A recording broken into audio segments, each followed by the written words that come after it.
सर्वांना very good evening. आणि आजच्या भागाला आपण स्टार्ट करणार आहोत आता लगेच. एक लेटेस्ट माहितीपासून सुरुवात करू, ती म्हणजेच नुकतंच अपडेट आपण घेऊया. महाराष्ट्र लोकसेवा आयोगानं आत्ताच थोड्या वेळापूर्वी तुम्ही नोटिफिकेशन पाहिलेलं असेल तर एक निकाल जाहीर केलेला आहे.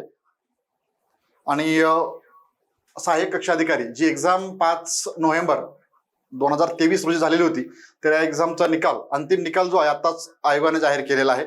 164 पदाकरिता ही जाहिरात म्हणजे प्रसिद्ध करण्यात आली होती असिस्टंट सेक्शन ऑफिसरची, आणि नुकताच तो निकाल जाहीर झालेला आहे. तर थोडक्यात याबद्दलची माहिती यानंतर आपण आजच्या भागाला स्टार्ट करू. तर आपला विषय आहे आजचा महत्वाचा, तो म्हणजेच विशेष सेशन जो आहे नियोजन 80 दिवसांचे. ओके, तर नुकतंच आता बऱ्याच दिवसानंतर जे आपण या जाहिरातीसाठी प्रतीक्षा करीत होतो, ती जाहिरात नुकतंच आयोगाने आता प्रसिद्ध केलेली आहे. आणि यानंतर तब्बल जवळपास आता 5 नोव्हेंबरला मागच्या वेळेस एक्झाम झाली होती, तर त्यानंतर आता जानेवारी म्हणजे 2025 मध्ये परीक्षा होणार आहे. वर्षभराच्या कालावधीनंतर ही परीक्षा होणार आहे. परीक्षेला तयारी कशी करायची आहे, परीक्षेला सामोरे जात असताना त्याबद्दल थोडक्यात माहिती घेणार आहोत आजच्या सेशनमध्ये. सर्वप्रथम ज्यावेळेस जाहिरात आलेली होती त्यानंतर सर्वांना एक प्रश्न पडलेला होता, त्या प्रश्नापासून मी सुरुवात करतो. आणि त्याचबरोबर जे काही आपण आज माहिती घेणार आहोत त्यानंतर तुमचे काही प्रश्न या ठिकाणी अपेक्षित आहेत, त्या कारणाने म्हणजे त्यानंतर आपण त्या प्रश्नांची उत्तरे देखील या सेशनच्या माध्यमातून देण्याचा प्रयत्न करू या ठिकाणी, सेशन झाल्याच्या नंतर किंवा सेशन दरम्यान मध्ये. तर 480 ही जागा पाहिल्यानंतर गेल्या अनेक दिवसापासून तुमच्यापैकी बरेच जण परीक्षेची तयारी करतायत, बरोबर. त्यानंतर 480 जागा ज्यावेळेस जाहिरात आली त्यावेळेस सर्वांचा भ्रमनिराश झालेला होता. बऱ्याच जणांना असं वाटलं, कारण इतके दिवस झाला आपण मेहनत करतोय, तयारी करतोय, आणि आयोगानं फक्त 480 जागांची जाहिरात प्रसिद्ध केली, त्यामुळे बऱ्याच जणांचा मूड ऑफ झालेला, आपल्या भाषेत सांगायला गेलं तर मूड ऑफ झालेला होता. मात्र मला या ठिकाणी सर्वांना सांगायचं आहे, तर जाहिरात आल्याच्या नंतर आपण ज्यावेळेस सिरियसली अभ्यास करत असतो तर त्यावेळेला किती जागा असणार आहेत, म्हणजे 480 असतील, 1000 असेल, 2000 जागा असतील किंवा 101 जागा असतील समजा, तर जागांकडे आपलं लक्ष नसायला पाहिजे. जाहिरात आली, परीक्षा होणार आहे, हा एक महत्वाचा भाग आहे. त्यानंतर तुम्ही पहा, म्हणजे जवळपास 400-500 जागा आहेत समजा. आता 1000 जागा असल्या असते तरी फॉर्म भरण्याची संख्या 2 ते 3 हजार आहे का?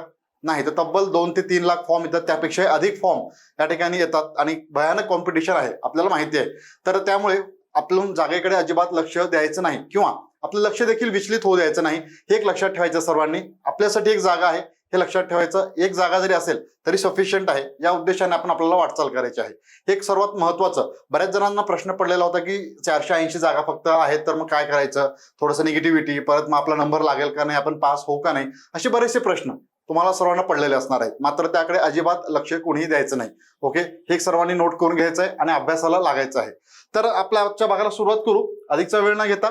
तर 80 दिवसांचं जे काही नियोजन असणार आहे, आता आजपासून म्हणजे आज 11 तारीख आहे, यानंतर 5 जानेवारी रोजी परीक्षा होणार आहे. साधारण 5 ते 6 दिवस आपले दिवाळीमध्ये जाणार आहेत, हे माहिती आहे. ते आपण गृहीत धरूनच यानंतर एकूणच एक 80 दिवसाचं कॅल्क्युलेशन केलेलं आहे.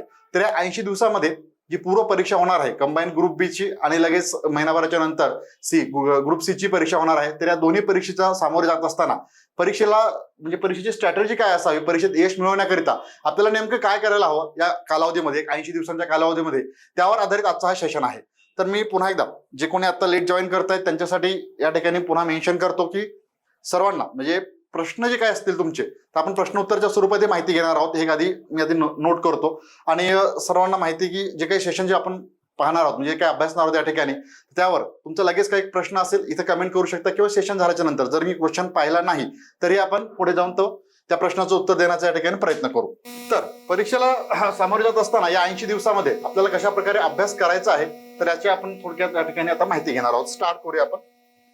सर्वप्रथम आता सर्वांना माहिती आहे जाहिरात आलेली आहे. ओके, यानंतर किती जागा आहेत वगैरे याकडे लक्ष द्यायचं नाही. मी पहिल्यापासून आधीच तुम्हाला हे शेवटपर्यंत सांगणार आहे, त्यामुळे कोणाचाही असं भ्रमनिराश करून घ्यायचं नाही कोणीही. फक्त आपल्याला एक जागा सफिशियंट आहे या उद्देशाने आपल्याला परीक्षेला सामोरे जायचं आहे, हे लक्षात ठेवा. ओके, यानंतर आपला पहिला पॉईंट असणार आहे तो म्हणजेच या परीक्षेला सामोरे जात असताना सिलेबस म्हणजेच काय, तर या परीक्षेकरिता अभ्यासक्रम काय आहे यावरती आपला पहिला म्हणजे आपली नजर असायला पाहिजे.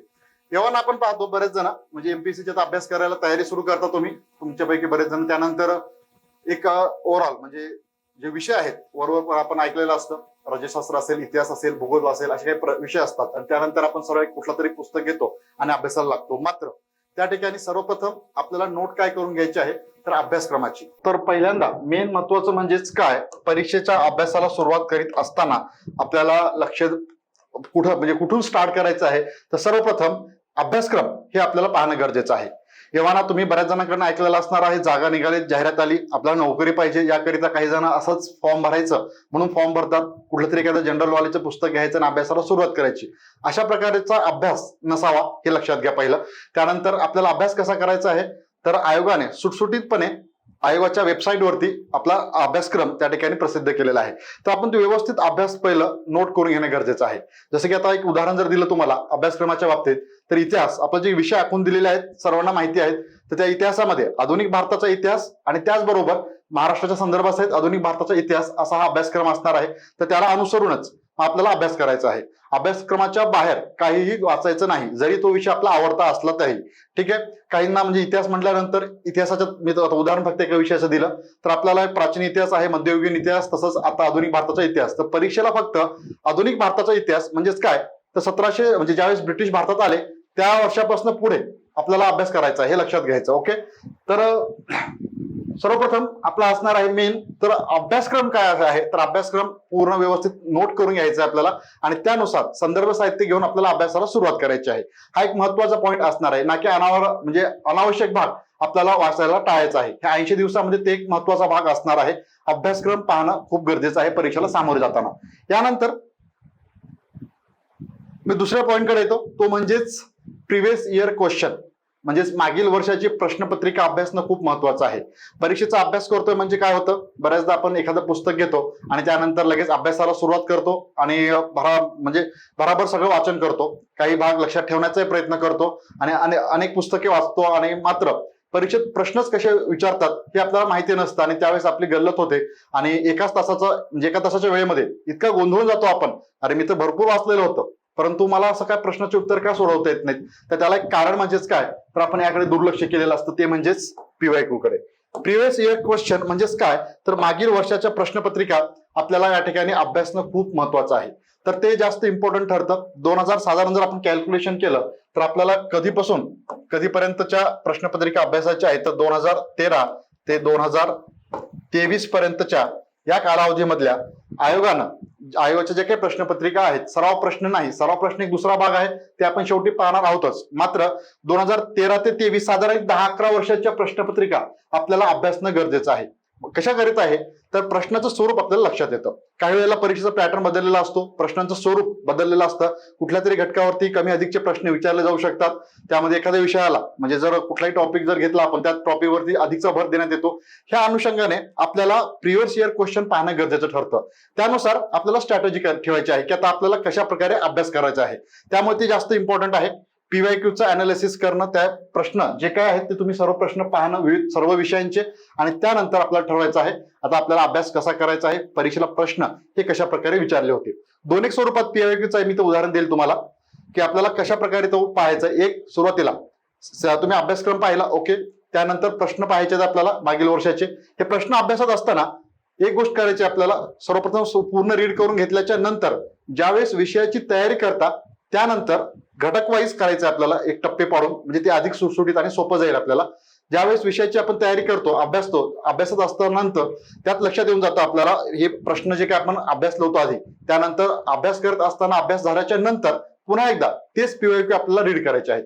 या दोन स्वरूपामध्ये झाल्याच्या नंतर आपल्याला एवढं आता कळून जातं की आता परीक्षेला प्रश्न हे कशा स्वरूपाचे विचारले जाणार आहेत. ओके, हे एक महत्वाचं आहे आणि ते सर्वांना नोट करायचं आहे. PYQ अभ्यासणं खूप गरजेचं आहे. मागच्या वर्षीच्या प्रश्नपत्रिका त्याकडे दुर्लक्ष करून चालणार नाही. लक्षात घ्या, परीक्षेला सामोरे जात असताना बऱ्याचदा आपली गडबड होते, प्रश्नच कशा स्वरूपाचे विचारतात हे माहिती नसल्या कारणाने आपण बऱ्याचदा गोंधळून जातो आणि त्यानंतर म्हणजे पेपरला जाऊन फक्त आपण आन्सर जे आहे ते गोल करून यायचं काम एवढंच असतं. त्यामुळे तसं करायचं नाही. त्याकरिता सिरियसली अभ्यास करणाऱ्या विद्यार्थ्यांसाठी हे महत्वाचं असणार आहे. प्रिव्हियस इयर क्वेश्चन साधारण 10 वर्षाच्या प्रश्नपत्रिका आपल्याला अभ्यासावं लागणार आहेत. यानंतर अभ्यासाची रणनीती कशा प्रकारची असायला पाहिजे. आपण 80 दिवसाचं कॅल्क्युलेशन पुढे करणार आहोतच, मात्र यासाठी जे काही विषय आखून दिलेले आहेत त्या विषयाची तयारी करत असताना अभ्यासाची रणनीती काय असायला हवी हे पाहणं खूप जास्त गरजेचं ठरतं. तर विषय जे आहेत इतिहास, भूगोल, राज्यशास्त्र, अर्थशास्त्र, त्यानंतर अंकगणित, बुद्धिमत्ता, चालू घडामोडी, विज्ञान, तर या विषयाचा अभ्यास करीत असताना आपल्याला ज्यावेळेस तुम्ही एखादा विषय हाती घेता, अभ्यासाला लागता, जे उद्यापासून तुम्ही अभ्यासाला सुरुवात केलेली आहे, त्यानंतर बऱ्याचदा काय होतं, आवडता विषय आपण घेतो आणि त्यानंतर अभ्यासाला सुरुवात करतो. सुरुवातीला आता जाहिरात आल्याच्या नंतर आपण एनर्जेटिक असतो, बरोबर. त्यानंतर आपल्याला असं वाटतं की आपला आवडता विषय घेऊ, म्हणजे ते पटकन होऊन जाईल आणि बाकीचे विषय एकदा रुळल्यानंतर आपण व्यवस्थित दुसऱ्या विषयाकडे लक्ष देऊ. मात्र असं न करता मी तुम्हाला या ठिकाणी सांगेन, ज्यावेळेस आपण उत्साहाने अभ्यासाला सुरुवात केलेली असते, त्यावेळेस एखादा जो अवघड विषय असा वाटू शकतो आपल्याला, जो विषय अवघड वाटतो, टफ वाटतो, त्याने आपण सुरुवात करायची आहे.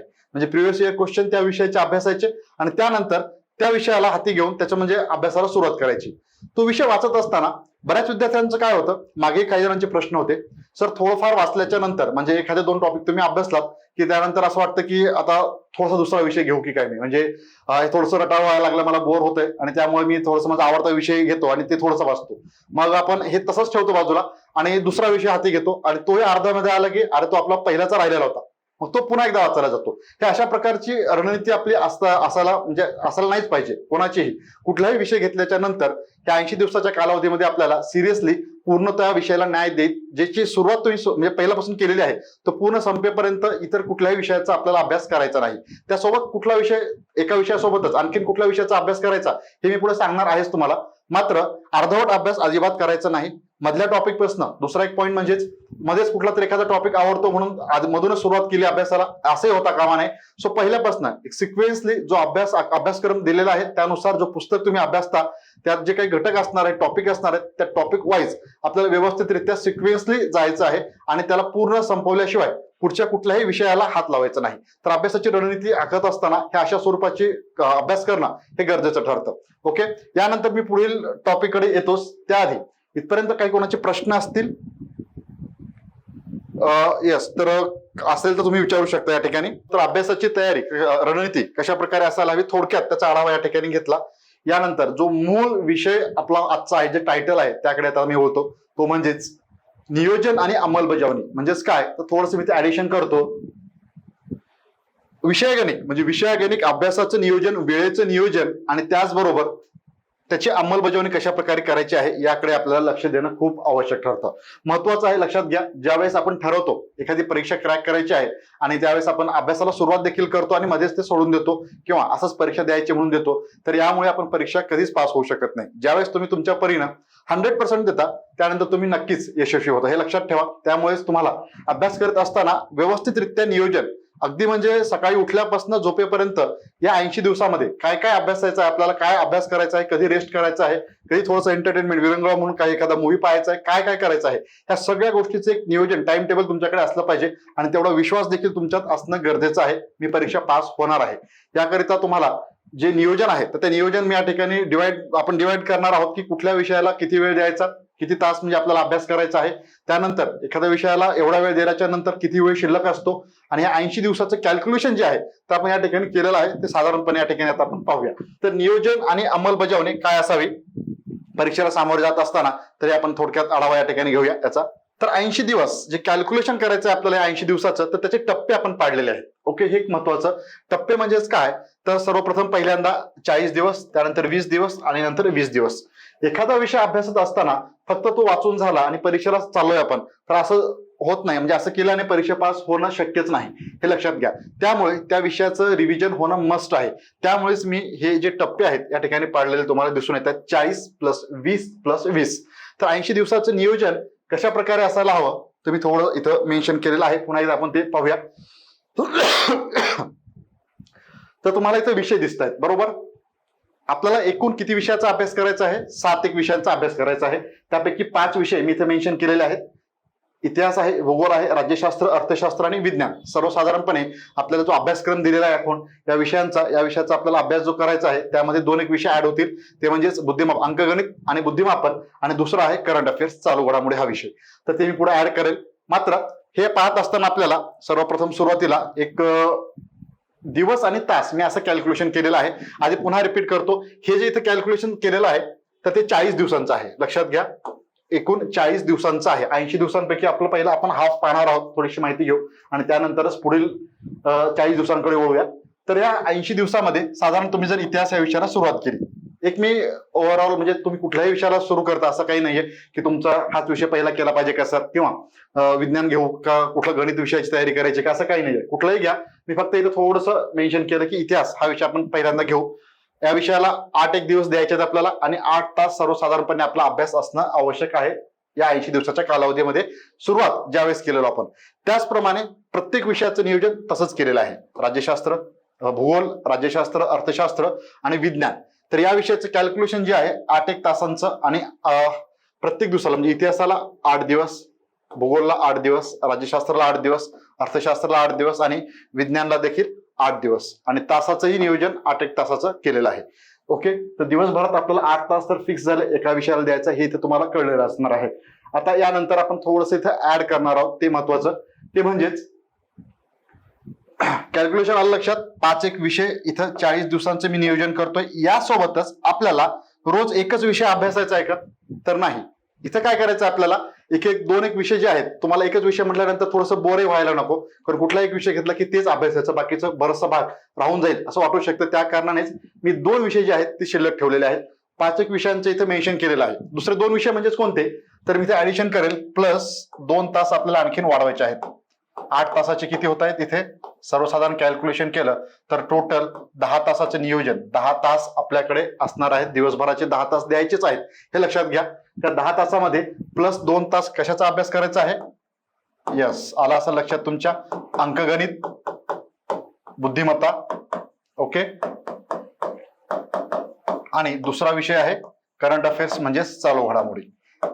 रोज, ओके, ह्या विषयाला मात्र रोज एक ऍव्हरेज म्हणजे प्रत्येकाचं टाइम टेबल वेगळं असणार आहे. असं मी कोणाला म्हणत नाही की सकाळी 5 ला उठूनच अभ्यास करावा किंवा रात्री जागणं ओके नाही तर रात्री नाही. कोणाचा अभ्यास कसा होतो त्या प्रकारे तुम्ही अभ्यास करू शकता. यामध्ये इथं काही असं वेगळं सांगायचं गरज नाही, कारण फक्त प्रामाणिकपणे 100% आपण न्याय देऊन ह्या वेळेचं नियोजन करणं तितकं सर्वांसाठी महत्वाचं आहे. त्या बाबतीत एक तुम्हाला उदाहरण देखो एका व्यक्तीचं जे आज मुख्य कार्यकारी अधिकारी सीओ म्हणून काम करतायत. फक्त मी नाव मेन्शन करणार नाही, मात्र त्या व्यक्तीचं एक उदाहरण तुम्हाला देतो मी. फक्त थोडंसं कॅल्क्युलेशन आपण या ठिकाणी पुन्हा एकदा पाहू. तर समजा आपण सुरुवातीला स्टार्ट केलेलं आहे इतिहासपासून 8 तास रोज द्यायचे आहेत. त्यानंतर दिवसभरात एक कॅल्क्युलेशन केलं. सकाळी तुम्ही जर 8 ला अभ्यासाला बसलात तर 4 तास पहिला एक सेशन तुमचा पार पडतो 12 वाजेपर्यंत. त्यानंतर तासभर एक तुम्ही ब्रेक घेतलात, जेवण वगैरे केलं आपण, आणि परत 1 वाजता सॉरी 1 वाजता परत अभ्यासाला लागले. 1 ते 2, 2 ते 3, 3 ते 4 आणि 4 ते 5 असा 4 आणि 4 8 तासाचा एक तुमचा विषय जो आहे तो कव्हर होणार आहे या ठिकाणी. ओके, त्यानंतर 5च्या नंतर चहा वगैरे घ्या, जे काही तुमचा असेल ब्रेक टाइम, परत 5 ते 6 मध्ये. त्यानंतर फक्त आता 6 ते 10च्या दरम्यान जे 4 तास आहेत तुमच्याकडे, म्हणजे 11 पर्यंत म्हणा, असंच उगाच जागायचं वगैरे नाही, लक्षात घ्या. तर ज्या पुढच्या 4 तासामध्ये 2 तास फक्त तुम्हाला 1 तास अंकगणित आणि बुद्धिमत्ताला आणि 1 तास चालू घडामोडी या विषयाला द्यायचा आहे. असं एक टप्पे पाडल्यानंतर आपण सविस्तर आणि सोप्या प्रकारे आपण जाणार आहोत. उगाच 14-15 तास अभ्यास करण्याची आवश्यकता नाही, हे एक लक्षात घ्या. दुसरी गोष्ट, कमीत कमी तुमचा अभ्यास 8 ते 10 तास तरी व्हायलाच पाहिजे या कालावधीमध्ये. जास्त करू नये, त्यात तुम्हाला लक्षात राहणं आवश्यक आहे. आणि 10, 14, 15 म्हणून आता परीक्षा ऍड आली म्हणून आपण पळायला लागलो असं न होता आपण शिस्त आपला अभ्यास होणं गरजेचं आहे. 8 ते 12, 1 ते 5, त्यानंतर 6 ते 10 किंवा 11 पर्यंत, 10 ते 11 पर्यंत तुम्ही झोपलंच पाहिजे आणि सकाळी 5-6 ला उठा. एक नियोजन सर्वसाधारणपणे सांगतोय मी, म्हणजे रेग्युलर ज्याचा टाइम टेबल वेगळा असेल तुम्ही त्या पद्धतीने करू शकता. मात्र हे जे तास दिलेले आहेत 8 तास आणि हे तिकडे 2 तास, ओके, तसे 10 तासांचं नियोजन पक्का आपलं असणं गरजेचं आहे. आणि रोज अंकगणित, बुद्धिमत्ता आणि चालू घडामोडीचा अभ्यास करणं आवश्यक आहे. एक दिवस आपण पार करणार आहोत, म्हणजे पूर्ण करणार आहोत. आणि त्याच्यासोबत ते 2 विषय आणि हे 5 विषय, एकूणच आपले 40 दिवस यात जाणार आहेत पहिल्या रिडिंग मध्ये. ओके, हे तुमच्या आता लक्षात आलेलं असेल. यात काही प्रश्न असेल किंवा काही तुमचा क्वेश्चन वगैरे विचारू शकता या ठिकाणी तुम्ही. उदाहरण जे देणार होतो एका व्यक्तीचं, तर काही जणांना असं वाटतं की सकाळी सर 5 ला उठल्यानंतर अभ्यास होतो का चांगला, किंवा दुपारी होतो, रात्री होतो. एक पाहायला गेला आपण, एक मित्र आहेत माझे आता मुख्याधिकारी म्हणून, ते पासही झालेले आहेत परीक्षा. तर त्यांचं एक नियोजन होतं, म्हणजे त्यांच्याप्रमाणे आपण करावं असं नाहीये. कोणाचंही उदाहरण कोणाला लागू पडत नाही, हे लक्षात घ्या. आपण मोटिवेशनल स्टोरी वगैरे ऐकतो, ते छान वाटतं थोड्या वेळापुरतं, मात्र काही वेळानंतर परत आपण जे पहिले 55 जसं म्हणतो, जे आपल्याला वाटतं तेच करतो. यामध्ये महात्मा गांधींचं एक उदाहरण आहे बघा. म्हणजे महात्मा गांधींचं एक वाक्य आहे, ते खूप महत्वाचं आहे. माणूस हा आपल्या विचारांचं प्रतीक असतो, तो जसा विचार करतो तसा तो वागतो. म्हणजेच काय, तर आपण जर ठरवलं नाही राव रात्री 12-2 वाजता मी अभ्यासाला बसतो आणि पहाटे करतो, म्हणजे रात्रभर अभ्यास करतो आणि दिवसात झोपतो वगैरे, असं काहीतरी असतं, परंतु त्यात सातत्य असणं आवश्यक आहे. तर त्या मुख्याधिकाऱ्यांचं उदाहरण देत असताना एक सांगायचं म्हणजेच त्यांचा एक शेड्यूल होता.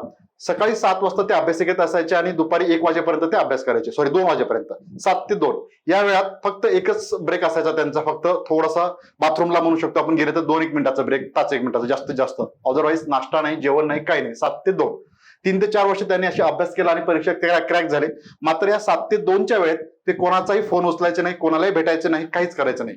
2च्या नंतर जेवण करायचं, झोपी जायचं मस्त आपलं, आणि संध्याकाळच्या वेळेला जे काही मित्रांना वेळ देणं असेल, काही टाइमपास करणं असेल ते करायचे. मात्र रविवार असेल, दसरा असेल, दिवाळी असेल किंवा घरून कोणी पाहुणे आले असतील भेटायला, कोणीही असो, कोणालाही भेटायचं नाही, वेळ द्यायचं नाही. त्यांनी सातत्य ठेवलं होतं आणि 7 ते 2 ही वेळ त्यांनी पाळलेली होती. त्याचप्रमाणे आपल्याला ह्या 80 दिवसामध्ये आता करायचं आहे. वर्षानुवर्ष तयारी करण्याची काही आवश्यकता नाही. 80 दिवसाचं कॅल्क्युलेशन करत असताना 10 तास तुम्हाला जर तुम्ही दिलात आतापासून प्रामाणिकपणे, तर नक्कीच आपल्याला परीक्षा पास होण्यासाठी ते 10 तास उपयुक्त ठरणार आहेत. ओके, तर आपण अर्धा टप्पा या ठिकाणी पाहिला 40 तासांचा. या उदाहरणानंतर आपण पुढे जाऊया. राहिलेले शिल्लक कुठले 20 दिवस. ओके, हे 20 + 20 दोन्ही आपण पाहणार आहोत. तर ते कशा करिता, एक रिडिंग झाली आपली 8 तासाच्या कॅल्क्युलेशन नुसार. 40 दिवस संपलेले आहेत आपले आता.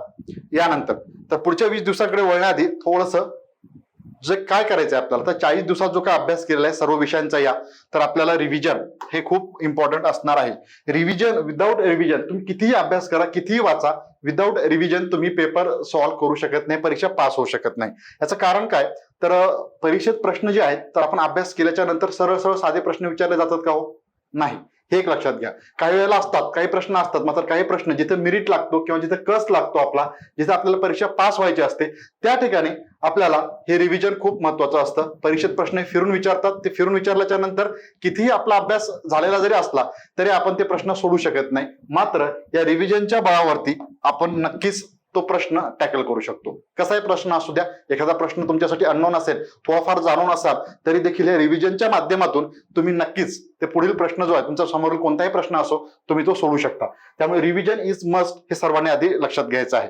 आणि त्यानंतर मी येतो पुढच्या टप्प्याकडे. तर दुसरा टप्पा म्हणजेच कुठला, तर 20 दिवसांचा. 20 + 20 म्हणजे आपल्याला 40 दिवस शिल्लक राहिलेले आहेत. तर 20 दिवसात काय करायचं आहे, पुन्हा एकदा ऍज इट इज सेम तेच विषय असणार आहेत आपले आता. परत इतिहास, भूगोल, राज्यशास्त्र, अर्थशास्त्र, विज्ञान. ओके, तर हे विषय जे आहेत तर या विषयाचे दिवस आता इथे कमी झालेले दिसतील तुम्हाला. आपल्याला रिव्हिजन करायचं आहे. 4-1 दिवसचा असणार आहेत आणि प्लस चालू घडामोडी ते पुढे असेलच. चालू घडामोडी आणि अंकगणित हे तुम्हाला कंटिन्यू परीक्षेपर्यंत ठेवायचं आहे, तयारी करायची आहे त्याची, हे एक लक्षात ठेवायचं आहे.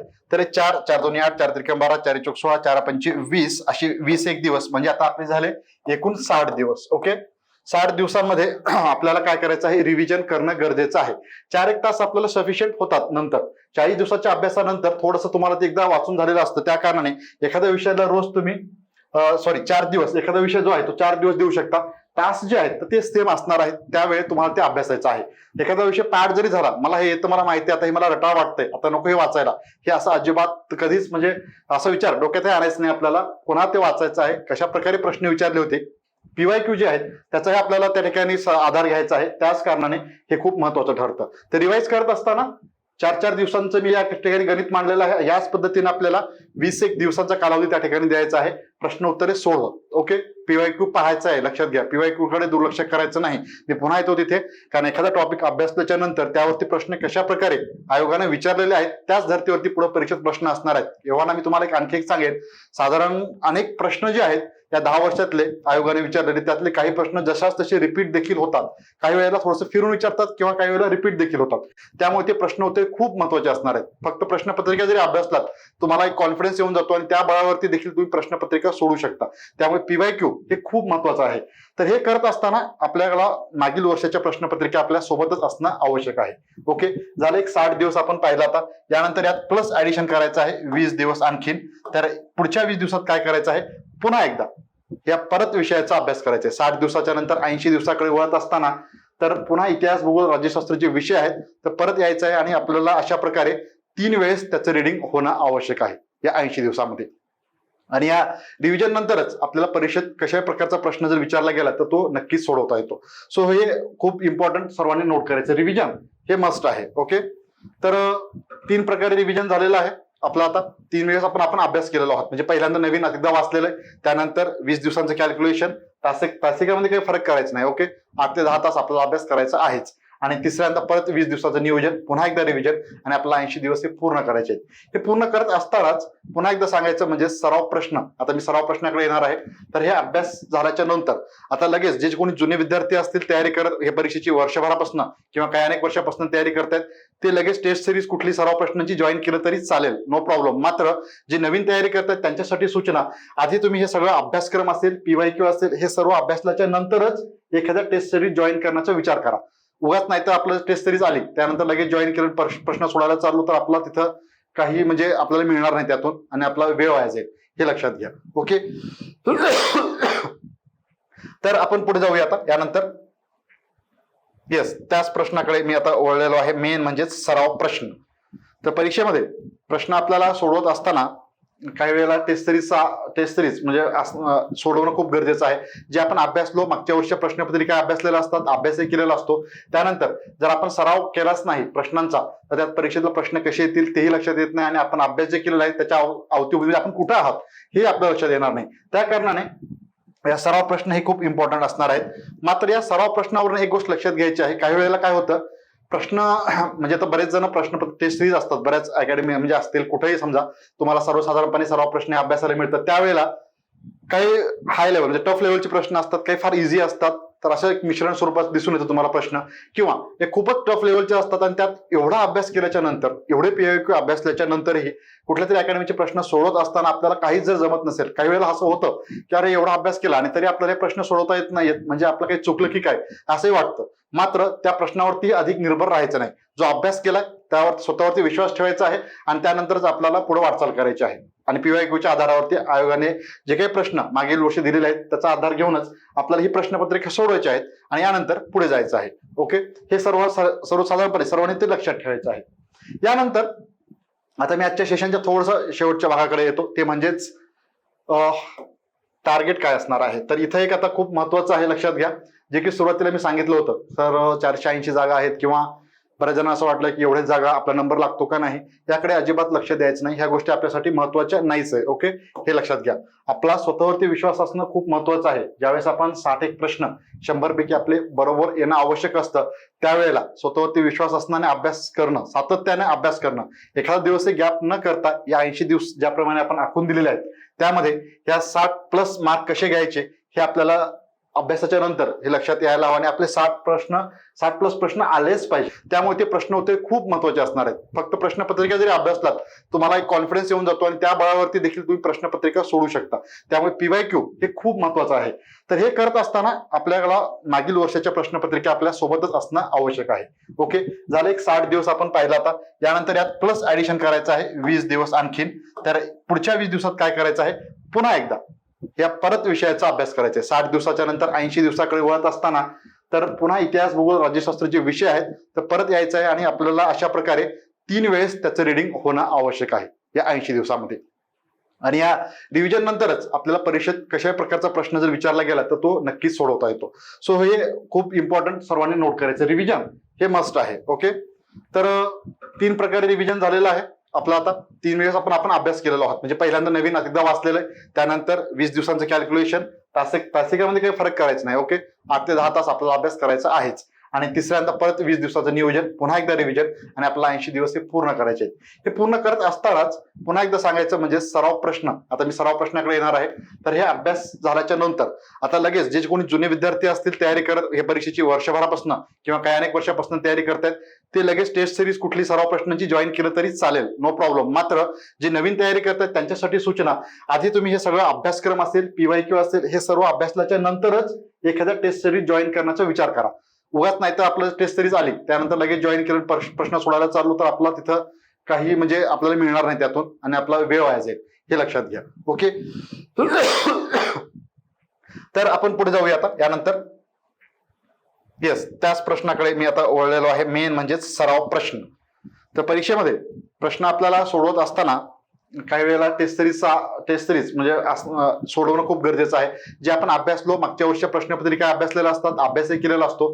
त्यानंतर जर आपण सराव केलाच नाही प्रश्नांचा तर त्यात परीक्षेतला प्रश्न कसे येतील तेही लक्षात येत नाही आणि आपण अभ्यास जे केलेला आहे त्याच्या अवतीभोवती आपण कुठं आहात हे आपल्या लक्षात येणार नाही. त्या कारणाने या सराव प्रश्न हे खूप इम्पॉर्टंट असणार आहेत. मात्र या सराव प्रश्नावरून एक गोष्ट लक्षात घ्यायची आहे, काही वेळेला काय होतं प्रश्न म्हणजे आता बरेच जण प्रश्न टेस्ट सिरीज असतात बऱ्याच अकॅडमी म्हणजे असतील कुठेही, समजा तुम्हाला सर्वसाधारणपणे सर्व प्रश्न अभ्यासाला मिळतात, त्यावेळेला काही हाय लेवल म्हणजे टफ लेवलचे प्रश्न असतात, काही फार इझी असतात. तर असं एक मिश्रण स्वरूपात दिसून येतं तुम्हाला प्रश्न, किंवा हे खूपच टफ लेवलचे असतात आणि त्यात एवढा अभ्यास केल्याच्या नंतर, एवढे पीआयक्यू अभ्यासल्याच्या नंतरही कुठल्या तरी अकॅडमीचे प्रश्न सोडवत असताना आपल्याला काहीच जर जमत नसेल, काही वेळेला असं होतं की अरे एवढा अभ्यास केला आणि तरी आपल्याला हे प्रश्न सोडवता येत नाहीत, म्हणजे आपलं काही चुकलं की काय असंही वाटतं. मात्र त्या प्रश्नावरती अधिक निर्भर राहायचं नाही. जो अभ्यास केलाय त्यावर स्वतःवरती विश्वास ठेवायचा आहे आणि त्यानंतरच आपल्याला पुढे वाटचाल करायची आहे. आणि पीवायक्यूच्या आधारावरती आयोगाने जे काही प्रश्न मागील वर्षी दिलेले आहेत त्याचा आधार घेऊनच आपल्याला ही प्रश्नपत्रिका सोडवायची आहेत आणि यानंतर पुढे जायचं आहे. ओके, हे सर्वसाधारणपणे सर्वांनी ते लक्षात ठेवायचं आहे. यानंतर आता मी आजच्या सेशनच्या थोडंसं शेवटच्या भागाकडे येतो, ते म्हणजेच टार्गेट काय असणार आहे. तर इथं एक आता खूप महत्वाचं आहे, लक्षात घ्या. जे की सुरुवातीला मी सांगितलं होतं, तर 480 जागा आहेत किंवा बऱ्याच जण असं वाटलं की एवढ्याच जागा आपला नंबर लागतो का नाही, याकडे अजिबात लक्ष द्यायचं नाही. ह्या गोष्टी आपल्यासाठी महत्वाच्या नाहीच आहे. ओके, हे लक्षात घ्या. आपला स्वतःवरती विश्वास असणं खूप महत्वाचं आहे. ज्यावेळेस आपण 61 प्रश्न 100 पैकी आपले बरोबर येणं आवश्यक असतं, त्यावेळेला स्वतःवरती विश्वास असणं आणि अभ्यास करणं, सातत्याने अभ्यास करणं, एखादा दिवस गॅप न करता या 80 दिवस ज्याप्रमाणे आपण आखून दिलेले आहेत त्यामध्ये या 60+ मार्क कसे घ्यायचे हे आपल्याला अभ्यासाच्या नंतर हे लक्षात यायला हवं आणि आपले 60+ प्रश्न आलेच पाहिजेत. ओके, आन्सर की सुद्धा तुम्हाला चेक करण्याची गरज भासू नये, हे लक्षात घ्या. ज्यावेळेस तुम्ही प्रिलिम द्याल त्यानंतर दुसऱ्या दिवशी म्हणजे 6 जानेवारी रोजी आपल्याला मेन्सच्या अभ्यासाला सुरुवात करायची आहे. हे सर्वांनी लक्षात ठेवायचं आहे, खूप महत्वाचं आहे. किंवा आन्सर की पाहतो 4 ते 5 दिवसानंतर, ज्यावेळेस आन्सर की येते आणि आन्सर की पाहून बऱ्याच जणांचं असतं असं, आन्सर की पाहतो आणि त्यानंतर जर माझा निकाल म्हणजे चांगले मला मार्क्स येत असतील 50-55 वगैरे, तर त्यानंतर मग मी मेन्सचा विचार करतो, मग अभ्यासाला लागतो. अशा प्रकारे आपण विचार करतो आणि मग 2-3 महिने अभ्यास करतो आणि नंतर कळतं की अरे मला 55 होते, मेरिट लागला 58ला. हे अशा प्रकारचे काही जे काही संभ्रम होतो किंवा अशा प्रकारे डोक्यात काही विचार येतात, तर अशा प्रकारचा विचार कोणालाही यायला नाही पाहिजे. त्यासाठीच आपल्याला 60+ हे मार्क्स परीक्षेत किंवा 60 क्वेश्चन जे आहेत ते आपले बरोबर आणायचे आहेत, आपल्याला आलेच पाहिजेत. एवढा कॉन्फिडन्स आपल्याकडे ठेवायचा आहे. चांगल्या प्रकारे मी तुम्हाला एक उदाहरण देतो. कालच बांगलादेश आणि भारताची मॅच चालू होते. ओके, क्रिकेट सर्वांना आवडतं आपल्याला, T20. कॉन्फिडन्स असा पाहिजे ज्यावेळेस तर परीक्षा तुम्हाला 55-50 येतील का किंवा आन्सर की चेक करू का अशी गरज पडायलाच नाही पाहिजे. पेपर देऊन आल्यानंतर आपल्या लक्षात येऊन जातं की मला आता किती मार्क मिळणार आहेत. स्वतःच्या मनाला माहिती असतं, लोकांना सांगायला नाही. आपण लोकांना बरेच म्हणतो हो पेपर चांगला गेला, पेपर चांगला गेला. प्रत्येक जण विचारतं अरे कसा गेला पेपर, आज पेपर होता ना तुझा, हा ना एकदम छान गेला, मस्त गेला. इव्हन लहानपणापासूनची आपल्याला सवय असते, पहिली असेल, दुसरी असेल, 5वी असेल, बोर्डाचा पेपर असेल, तुम्ही थोडंसं आठवा मागे जाऊन, आपल्याला काय येतं लक्षात, पेपर झाल्याच्या नंतर कोणी विचारतं कसा गेला, चांगला गेला, कसा गेला, चांगला गेला, किती मार्क्स आल्यानंतर शेवटी रिझल्ट आल्यानंतर कळतं ऍक्च्युअली पेपर कसा गेला. तर इथं मात्र स्वतःच आपण आपल्यालाच कळून येतं, कोणालाही सांगायचं गरज नाही, आपल्याला काही नाही, म्हणजे कोणालाही असं शो ऑफ करायची आवश्यकता नाही. पेपर सोडवल्याच्या नंतर हॉलच्या बाहेर आल्यानंतर लगेच कळतं आपल्याला की आपल्याला 60 मार्क मिळणार आहेत का नाही. ओके, आहेत हे आपल्या स्वतःला कळतं आणि त्यानंतर आपण लगेच पुढे मेन्सच्या तयारीला सुरू करू शकतो. तर एवढा कॉन्फिडन्स आपल्याला घेऊनच परीक्षेला सामोरे जायचं आहे. तर मी उदाहरण देत होतो बांगलादेश इंडियाच्या T20 मॅचचं, परवाच झालेली मॅच आहे. पहिली का दुसऱ्या मॅच मध्ये एक तुम्ही शॉट पाहिला का हार्दिक पांड्याचा, म्हणजे इतका कॉन्फिडन्स त्याला होता, चौकार किंवा षटकार नक्कीच गेला असेल, त्याने मागे वळून देखील पाहिलं नाही. जो अप्परकट शॉट त्याने खेळली होती, गोलंदाजाचं नाव मला नेमकं आठवत नाही, एका गोलंदाजाच्या चेंडूवरती बाउन्स बॉल होता त्याने सोडला नाही, फक्त अशी बॅट लावलेली आणि तो सरळ पाहिला, समोरच पाहिला, मागे वळून देखील पाहिला नाही. नो लुक शॉट असं काहीतरी त्याचं नाव देखील देण्यात आलेलं होतं. बरेच ठिकाणी तुम्ही ते पाहिलं देखील असेल. तर अशा प्रकारचा कॉन्फिडन्स पाहिजे. प्रश्न पत्रिका म्हणजे पेपर झाला त्यानंतर हॉलच्या बाहेर आलो, यस मला 60+ मार्क पडणार आहेत, तिन्ही मेन्स मी देणार आहे, अशा प्रकारचा ऍटिट्यूड घेऊनच आपल्याला बाहेर पडायचं आहे आणि त्यानंतर लगेच दुसऱ्या दिवशी मेन्सला सुरुवात करायची आहे, हे लक्षात घ्या. त्यामुळे किती मेरिट लागेल, एवढे जागा आहेत का, मग अरे माझा पेपर कसा गेला, कॅटेगरीला किती लागेल, ह्या कुठंच काहीच बघायचं नाही. 60+ मार्क आणायचे. त्याकरिता काय करायचं आपल्याला, आता जे विषय आखून दिलेले आहेत प्रत्येक विषयामध्ये आपल्याला किती मार्क यायला पाहिजेत, जवळपास साधारण जर पाहायला गेलं तर एक टार्गेट असायला पाहिजे 9 ते 10 हे प्रश्न आपले बरोबर आलेच पाहिजेत प्रत्येक विषयाचे. त्या ठिकाणी लक्षात घ्या. आणि 10 प्रश्नांच्या वरती आपला रिझल्ट येतो, 10 ते प्रश्न आलेच पाहिजेत. काही वेळेला काय होतं, आयोगाकडनं तुम्ही पाहिला असाल, मागच्या प्रश्नपत्रिका अभ्यासल्याच्या नंतर कुठला तरी एक विषय आयोग नेहमीच टार्गेट करत असतं. विज्ञान असेल, कधी चालू घडामोडी असतं, कधी इतिहास असतं आणि त्यामध्ये काय होतं, आपण थोडंसं भांबून जातो, म्हणजे अरे हा प्रश्न खूपच टफ लेवलचा आलाय आणि असेच प्रश्न पुढे आहेत, मग आता काय होईल. आपली परीक्षा असते ती, पण नावच दिलेलं आहे त्याला परीक्षा, काय ते आपलं कसं टॅकल करतोय. काही वेळेला प्रश्न सगळे सोडवायचे असतात का, नाही, राहुल द्रविडला आठवा तुम्ही, टेस्टमध्ये एकदम बेस्ट प्लेअर आपला भारताचा होऊन गेलेला आहे आणि भारतीय क्रिकेट संघाचा यशस्वी कोच म्हणून देखील होऊन गेलेला आहे. टेस्टमध्ये त्या काय करतो, तो एक चांगला चेंडू असेल तर त्याला छेडछाड न करता तो लिव्ह करतो आपण, म्हणजे सोडून देतो बरोबर, आणि त्यानंतर आपल्या खेळपट्टीवर टिकून राहायचं असतं, हे आपल्या फक्त ध्यानात असतं. त्याचप्रमाणे आयोगाला काय अपेक्षित असतं, तुम्ही सर्वच प्रश्न सोडवायचे आहेत का 100च्या 100? अजिबात नाही, 18 नाहीच आहे 100 प्रश्न सोडवायचा. तर आपल्याला काय करायचं या ठिकाणी, फक्त 60च्या वरती आपल्याला मार्क आले पाहिजेत, अशा पद्धतीने आपल्याला तयारी करायची आहे. 9-10 हे प्रश्न आपले बरोबर येणं आवश्यक आहे प्रत्येक विषयाचे. त्यानंतर ऑटोमॅटिक तुम्ही त्या तुमच्या टार्गेटकडे तुम्ही तिकडं वळू शकता. ओके, असं नाही की मग मी अटेंड करतो, नाही हा येऊ शकतो, हा बरोबर आहे प्रश्न असं वाटतंय मला, असं म्हणून 12, 13, 14 प्रश्न सोडवायच्या भानगडीत जायचं नाही आपल्याला. लक्षात घ्या, प्रत्येक विषयाचं जिथं वाटतं पेपर हातात आल्यानंतर आपल्या एवढा लक्षात येऊन जातं, आणि 1 तासाच्या वेळामध्ये आपण सर्वच प्रश्न सोडत जरी गेलो तरी आपला वेळ देखील पुरत नाही, आणि त्याकरिताच मागे जातो. थोडंसं सराव प्रश्न हे आवश्यक असतात, आपल्याला वेळेचं नियोजन कळतं. काही वेळेला अभ्यास करतो, परीक्षेच्या हॉलमध्ये जातो, बघता बघता वेळ निघून जाते, 10-11ला पेपर सुरू होतो, 12 कधी वाजले कळणार पण नाही. अशा प्रकारे असा म्हणजे त्यानंतर परीक्षेत आल्यानंतर 60 प्रश्न अटेम्प्ट केले, 70 प्रश्न अटेम्प्ट केले, अशा प्रकारचं आपलं म्हणजे भूमिका त्यावेळेस राहते, ती नसू नये त्याकरिताच हा आपल्याला अभ्यास अशा पद्धतीने करावायचा आहे. आणि 60 पेक्षा जास्त मार्क, अधिकचे मार्क आपल्याला या ठिकाणी घ्यायचे आहेत, हे लक्षात घ्या. Okay yes.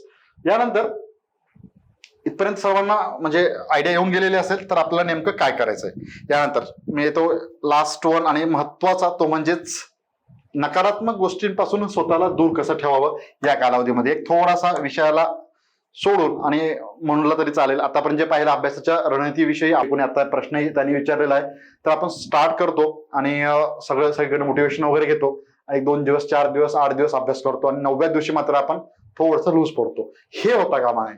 तब्बल कुठपर्यंत म्हणून मी इव्हन हे 80 दिवसाचं कॅल्क्युलेशन नाही, 5 जानेवारीपर्यंतच नाही, तर सर जोपर्यंत आपण एक्झामच्या प्रोसेसमध्ये म्हणजे परीक्षा पास होत नाही, पूर्ण परीक्षा म्हणतोय अंतिम निकालापर्यंत हे जे कॅल्क्युलेशन आहे हे आपलं कुठेच थांबता कामा नये. जिथं आपण थांबलं त्या ठिकाणी आपला रिझल्ट येत नाही. बाकीच्यांचे रिझल्ट काय येतात तर हाच फरक असतो, आपण न्याय देत नाही. तुम्ही कितीही काही म्हणा, हे असं 10-10 तास रोजच्या रोज प्रामाणिकपणे पीवायक्यूचं अनालिसिस, सराव प्रश्न, अभ्यास हे करत नाही आपण, पूर्णपणे 100% आपल्या परीने देत नाही, आणि त्या कारणे आपला रिझल्ट येत नाही. हे एक महत्वाचं आहे. त्यामुळे तुम्ही जर आतापासून जरी तयारी केली तर 100% तुम्ही परीक्षा पास होऊ शकता. फक्त त्या पद्धतीनं म्हणजे ते तुम्हाला तयारी तशी करावी लागणार आहे, हे एक लक्षात ठेवा. आणि या आधीपासून जे तुम्ही तयारी करत असाल तुम्हाला तर बेस्टच आहे. पुन्हा एकदा रिव्हिजनही होऊन जाईल विषयांचं. वर्षभरापासून कोणी तयारी करत असतील तर त्यांना आता फक्त सराव प्रश्न, पीवायक्यू हे पाहत राहणं, आणि जो कुठला पार्ट आपल्याला कठीण वाटतो त्याकडे अधिकचं लक्ष देणं, एवढं करत पुढे आपल्याला जायचंय. आणि परीक्षेला म्हणजे सामोरे जात असताना हे सर्व गोष्टी या ठिकाणी करायच्या आहेत. The officer your personal mentor चॅनलच्या नवनवीन अपडेटसाठी चॅनलला लाईक, सबस्क्राईब आणि शेअर करा. थँक्यू.